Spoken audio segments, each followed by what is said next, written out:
All right, on number 11, we're going to do some definite integrals. So as I'm looking at this first one and trying to find an antiderivative, the first thing I would probably do is just go ahead and combine that x is like x to the power of 1, square root of x is x to the power of 1/2. So when we're multiplying, we can add our exponents.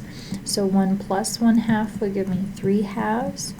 And then as we're finding our antiderivative, remember we add 1 to our exponent, so 3/2 plus 1 would give me 5/2, and we divide by that same number, so dividing by 5/2, remember, is the same thing as multiplying by 2/5. So really that's going to give me 2/5 x to the 5/2. If it helps you, you can rewrite that x to the power of 5/2 as the square root of x to the power of 5. So as we're evaluating this from 4 to 9, that square root might be easier to evaluate. So I'm just going to keep my 2/5 out to the front. So then I'm going to think of the square root of 9 raised to the power of 5 minus the square root of 4 raised to the power of 5. So the square root of 9 is 3, so we have then 3 to the power of 5, the square root of 4 is 2, so minus 2 to the power of 5.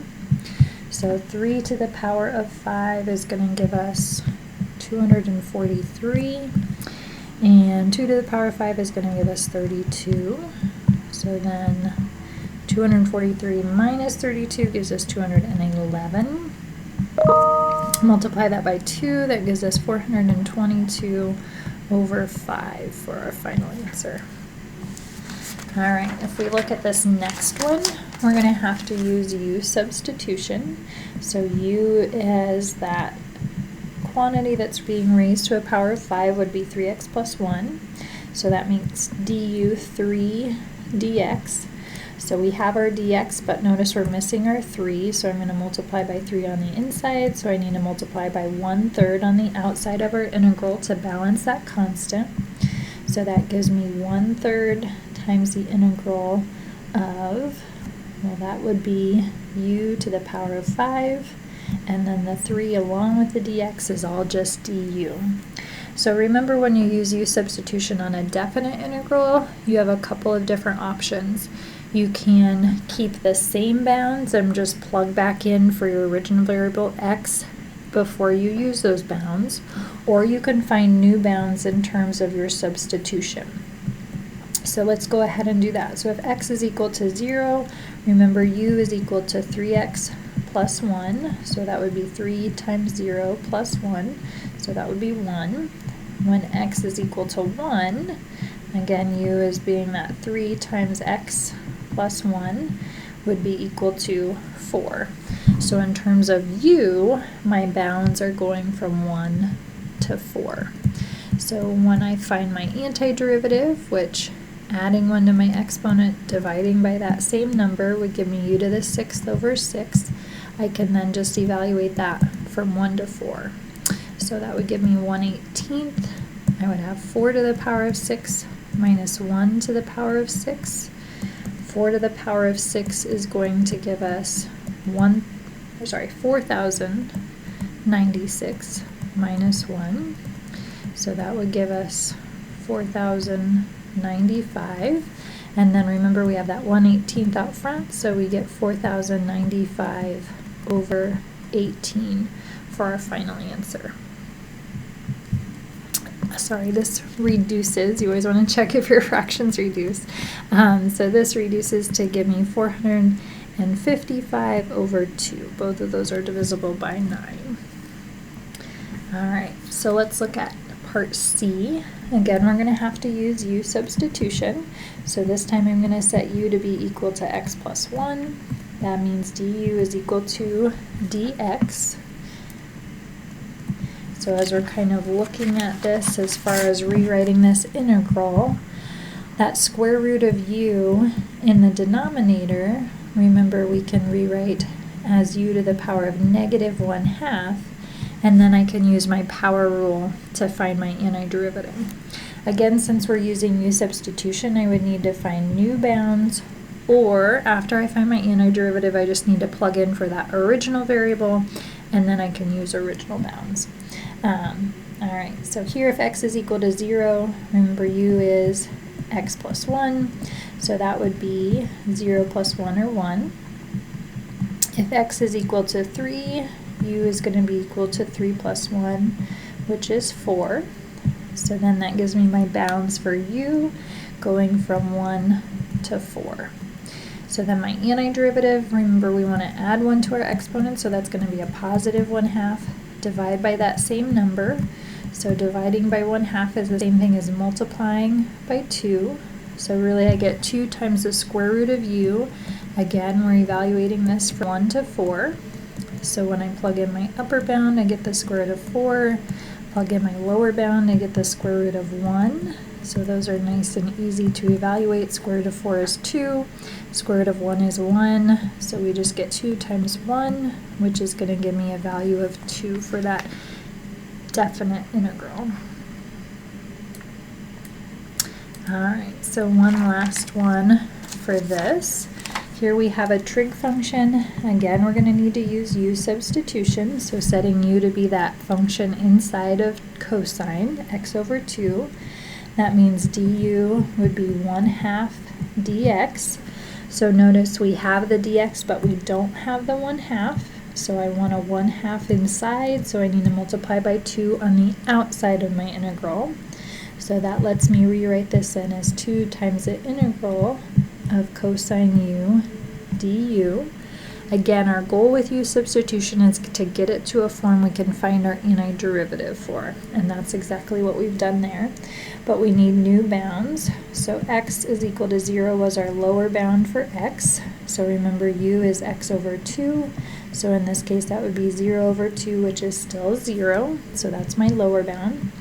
X is equal to pi was my upper bound. So that would make u equal to pi over 2 then for our upper bound in terms of u. Alright, so finding our antiderivative, the antiderivative of cosine is sine. So then we just need to evaluate that at pi over 2 and 0.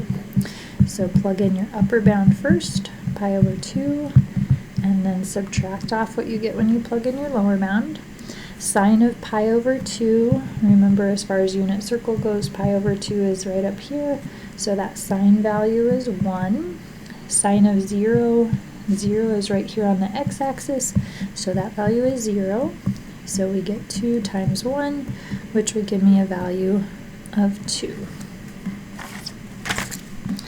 Alright, on number 12, we're finding the area of the region bounded by the graphs of the equations y is equal to x minus x cubed, x equals 0, x equals 1, and y equals 0. So I always like to start these off by looking at the graph. So if I looked at the graph of x minus x cubed, you're going to see it kind of looks like this. X equals 0. Remember, that's really just the same thing as the y-axis. X equals 1 would be the value of 1, so that actually is right here where that intercepts the x-axis. And y equals 0 is the same thing as the x-axis, so the region that is bounded by those graphs would be this little portion right here, just in that first quadrant. So then as far as the area goes, the bounds in terms of x would be going from 0 to 1. The function that we're integrating is the curve x minus x cubed, and we're going to integrate with respect to x. So if we find our antiderivative, that's going to be 1/2 x squared minus 1/4 x to the 4th, dividing those both by the exponent plus 1. And again, our bounds are going from 0 to 1. So if we plug in our upper bound first, that would be 1/2 times 1 squared minus 1 times 1 to the 4th. And then plug in the lower bound. So when I plug in my lower bound, that would be 1/2 times 0 squared minus 1/4 times 0 to the 4th. So when we plug in 0, all of that is just 0, so that's kind of nice. That simplifies our calculations.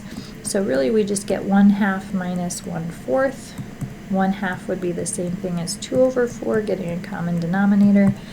So 2/4 minus 1/4 gives me a value of 1/4 for that area.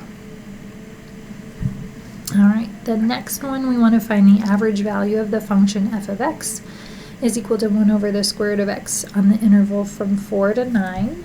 So we have a formula for the average value of the function over an interval, and we take 1 over the difference in the upper bound minus lower bound, so 9 minus 4, and then we integrate that function over that interval. So I'm going to go from 4 to 9 of 1 over the square root of x. Remember, that's the same thing as x to the power of negative 1/2. So that just makes it a little bit easier to find our antiderivative. So remember, we add 1 to our exponent, so negative 1/2 divided by that same thing, 1/2. And then we're going from 4 to 9. So dividing by 1/2 is the same thing as multiplying by 2. So we get 2/5. And that x to the 1/2 again is really the same thing as the square root of x. So when we plug in 9 and 4, nice thing is our calculations are fairly simple because those are both perfect squares.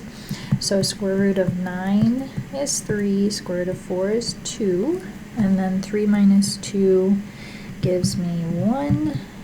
So 2/5 times 1 is just equal to 2/5. So that's the average value of our function over that interval. All right, so then just one last one here. We want to use the second fundamental theorem of calculus to find the derivative here. So this looks kind of complicated, right, if you're trying to find f prime of x, but remember that second fundamental theorem of calculus tells us I don't actually have to find the antiderivative and that sort of thing. We know that differentiation and integration are inverses, so they essentially cancel the other one out. So as I'm looking at that canceling out, really I just get this function, but it's going to be for my variable x when I look at that. So all I really need to do is plug in an x for t, so I get x squared times 1 plus x cubed. Again, we don't actually have to integrate and then find the derivative because we know those are inverse operations. They're going to cancel each other out. So we are able to find that solution much faster than actually having to go through those operations.